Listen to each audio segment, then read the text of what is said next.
hope Mr. P. Chidambaram is listening to your response to his criticism and his statements in a press conference held on Budget Day. But let me ask you, you have emphasized on discipline, fiscal discipline target of 5.1% of the GDP. Do you think you will be able to sustain?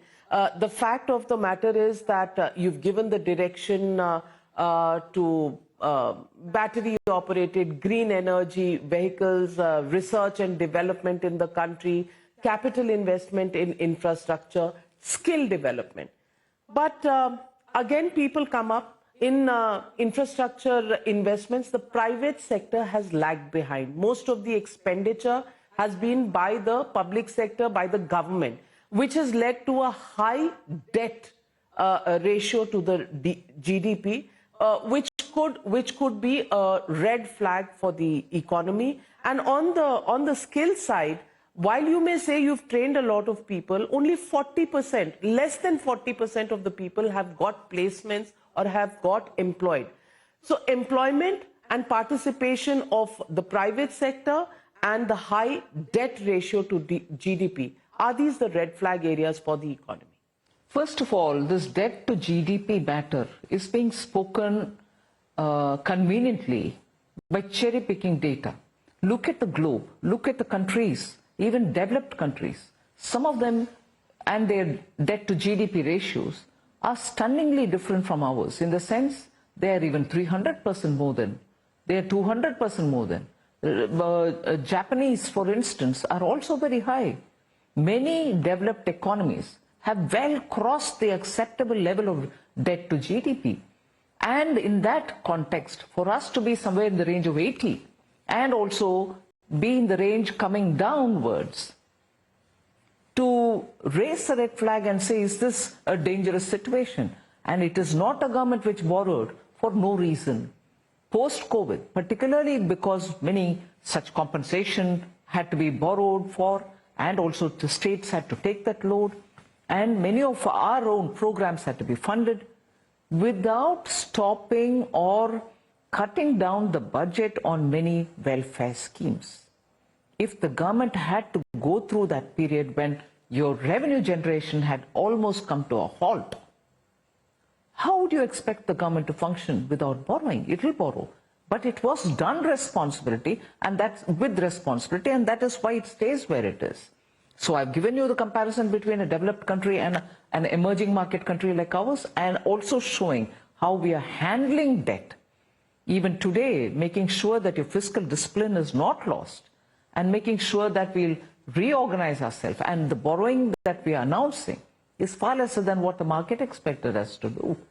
So on debt, borrowing, we've been absolutely responsible. That's my first response. The second, you talked about skilling. All over the country, industry is today looking at a complete resetting of its business models. Most of them are looking at how artificial intelligence is going to bring in greater efficiencies. They want to recruit people, but there's also this concern that many of them have still got to acquire a lot of artificial intelligence-related skills with which they can be readily recruited. So there is a shift happening. At this time, to pin our argument on one particular set of data or on the other particular set of data is only going to give you a partial picture.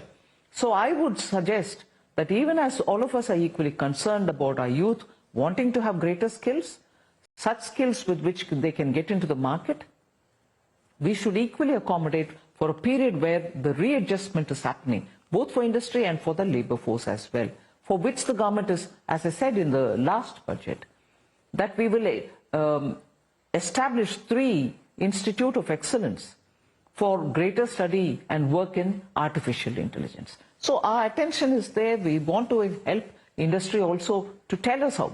I'm very clear that we have had quite a lot of engagement with the NASSCOM to make sure that they give us the kind of skill sets, curriculum for it, and also to make sure that kind of a training is provided. So activities are happening with the advice of the concerned industry itself. The other point that you did raise, that industry, are they coming forward for investment? Is it happening or not?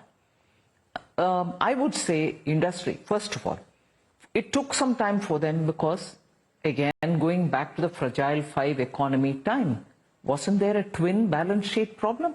Industry's balance sheet, banks' balance sheet were all suffering because banks were made to extend loans on telephone orders from somewhere, and they extended for fear of authority. Many of them couldn't even get the money back. And the companies, many of them, who wanted capital, who wanted infusion of money, couldn't get it from the bank because telephones didn't go for them, they went for others.